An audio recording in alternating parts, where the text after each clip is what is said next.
Mga kasayan, ayaw magtuloy ng starter niya. Puro redondo lang. Yan siya kasayan ha.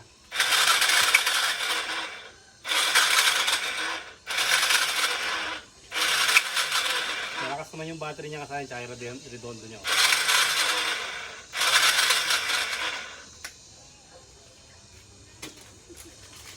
Ngayon, meron tayo ditong carbon brush.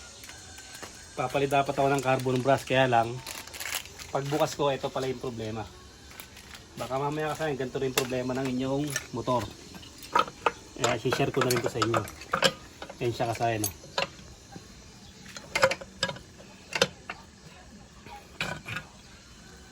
Pwede palang mangyari itong mga ganito. Ayan. Naputol lang kanyang ano. Kaya puro redondo lang siya yung putol. Putol yung kanyang timing chain. Starter chain pala. Putol yung kanyang starter chain. Kaya kinuha muna tayo sa mga ano, sa mga scrap. Basahin yung starter chain ha. Ito yung timing chain. Maliit lang siya. Kaya lang di natin siya mailalagay ng basta ilalagay lang natin. Hindi siya papasok. Kailangan pa natin itong tanggalin. Dito kailangan dito ng number 14. Pero dito, kung gusto nyo mas madali, yung ganito lang oh. Patras lang siya. Ito lang yung gagawin natin. Para mas madali. Number 14 lang yung ano niya. Pangtanggal. Tapos, pagkatanggal na siya, gagamitan naman natin siya ng ano, ng puller. Sa pagtatanggal naman ito, kailangan ipasok nyo muna yung tornilyo para sigurado. Para hindi kayo masiraan na ganito gagawin nyo. Pasok nyo muna yung puller. Yung tornilyo, bago yung puller.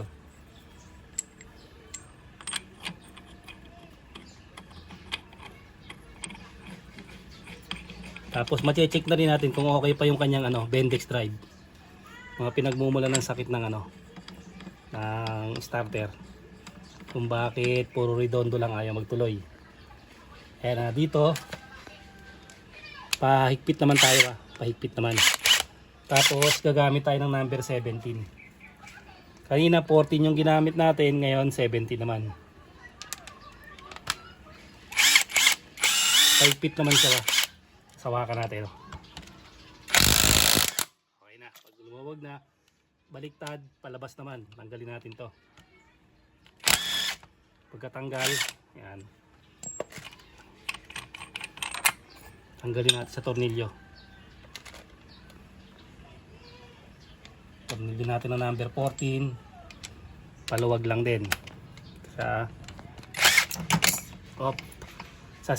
baka malaglag yung ano nyo ha, Bendix nyo. Okay, pumipitik. Okay, pumipitik. Kabila, okay, pumipitik. Ibig sabihin okay yung Bendix natin. Ang gagawin lang natin, papalitan lang natin starter chain. Saka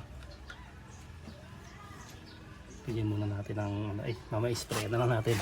Sa paglalagay naman ito,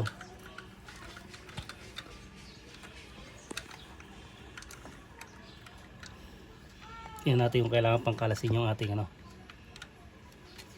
Pwede na dito, luwagan lang natin to.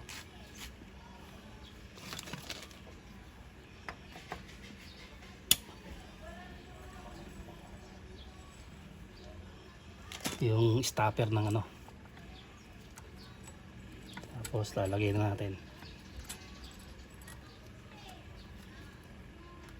Kung hindi siya malalagay, kailangan sabay tatanggalin natin itong ano, yung itong pinaka pin nito.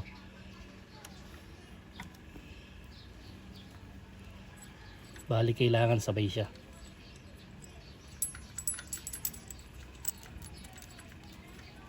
Meron tong ito, yung pinaka ano niya. Gamit lang kayo ng flat screw na maliit o kaya yung ano, yung pangtanggal ng ganyang ring.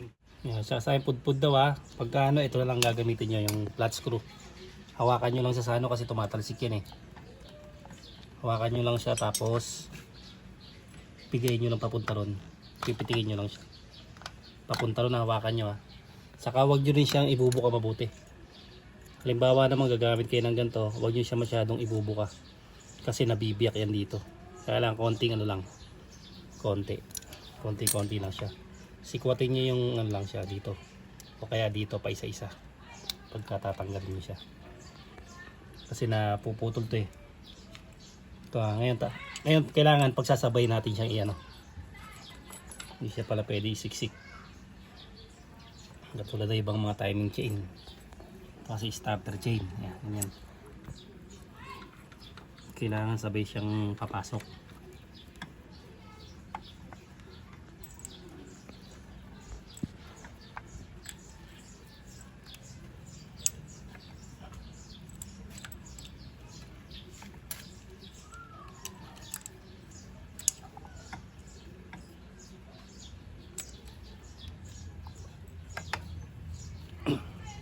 Bah, pita.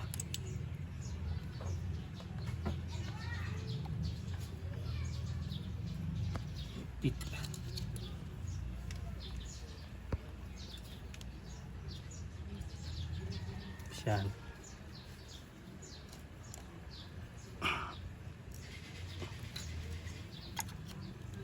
Kaya na dumudulas, kaya naman umiipit na.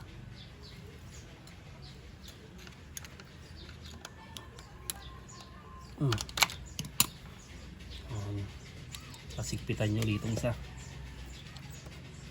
yung guide lang ano, para hindi lumabas yung ating starter gear.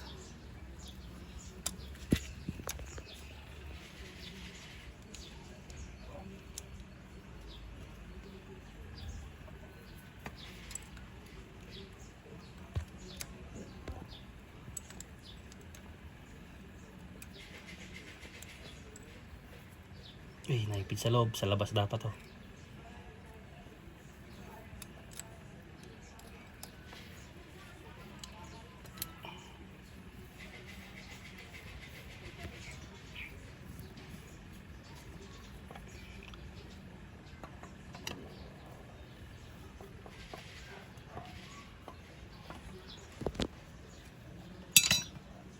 Test natin kung iikot na siya.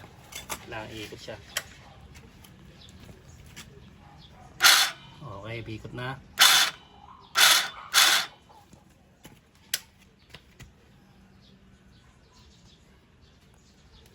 Tapos etong bendix natin kailangan tatapat natin dito yan pag ilalagay natin wala siyang malalaglag dapat. Meron siyang pinakakanal, tatapat natin dito sa kanyang pinaka itapatan naman siya, hindi naman yan maliligaw pag kakanal naman siya. Yan, pagka kumanal na siya, yun,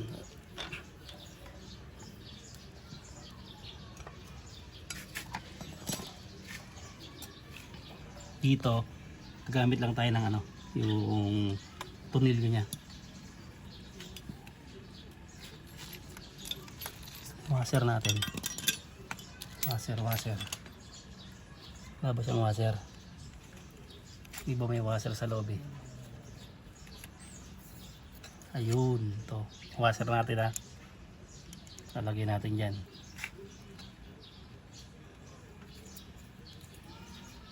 Tapos pahigpit na naman tayo, pahigpit yan.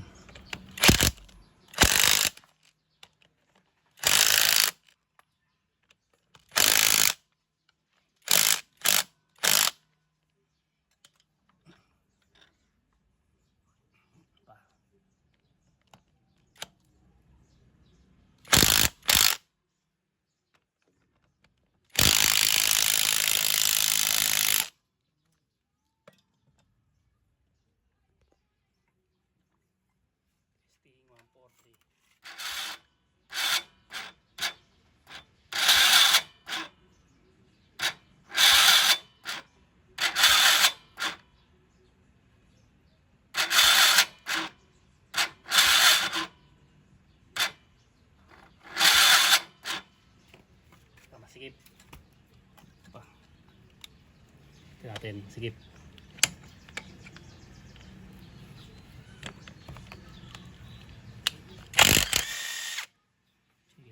talagang ano na, okay, lumak na siya.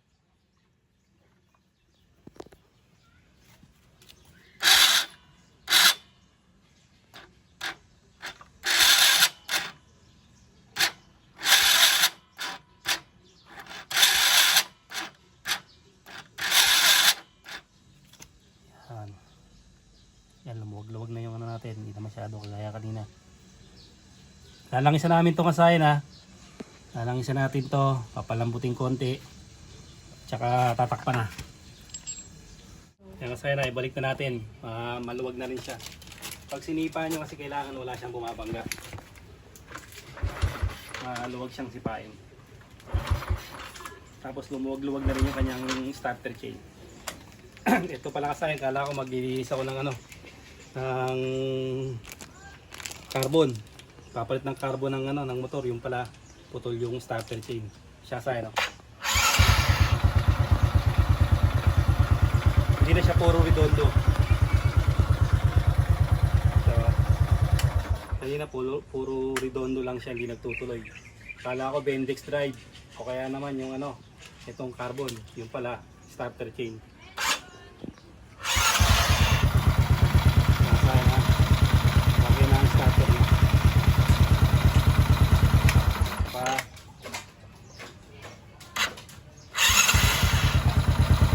Nandito na lang mga kasayan.